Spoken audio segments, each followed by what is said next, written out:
Good morning. Thanks to the board for letting me speak about bilaterality and symmetry of posterior staphyloma.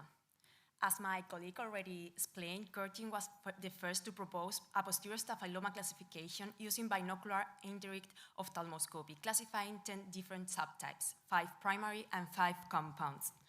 Our objective in this study is to analyze the bilaterality of posterior staphyloma in high myopic eyes, as well as the symmetry between the subtypes presented among patients with bilateral involvement.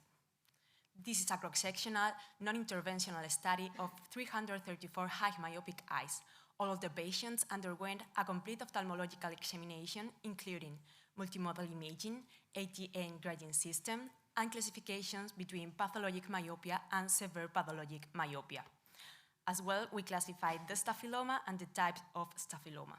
In those cases with bilateral posterior staphyloma, the concordance between subtypes of both eyes was determined according to Curtin's and Onomatsui's classifications, as well as primary versus compounds.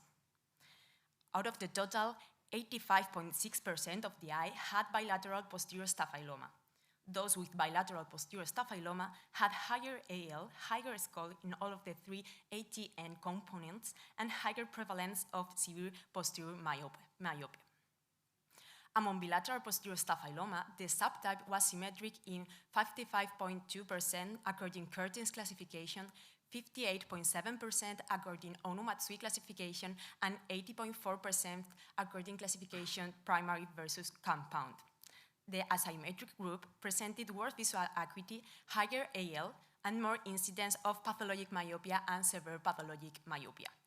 The AL difference between the right and the left eye were not different between groups.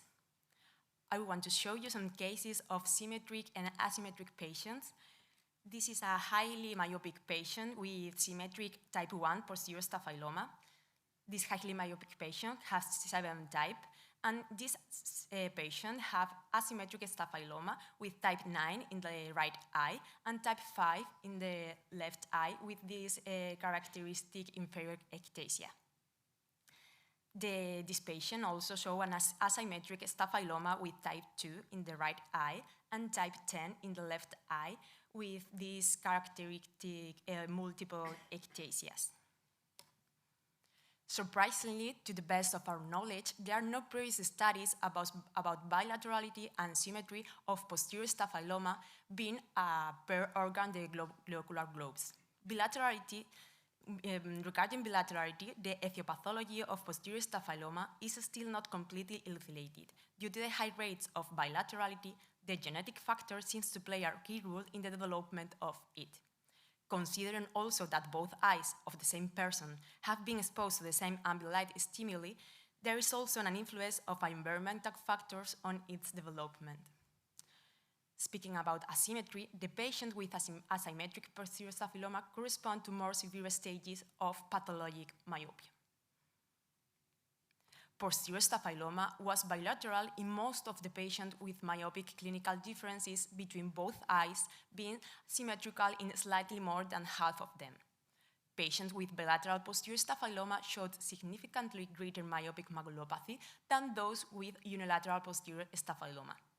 The asymmetric posterior staphyloma eyes presented worse corrected visual acuity, higher AL, greater A component, and a higher incidence of pathologic myopia and severe pathologic myopia.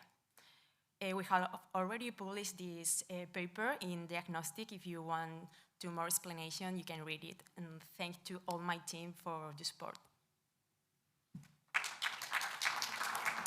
Thank you very much. We try to discuss everything at the end, and we'll finish with the event.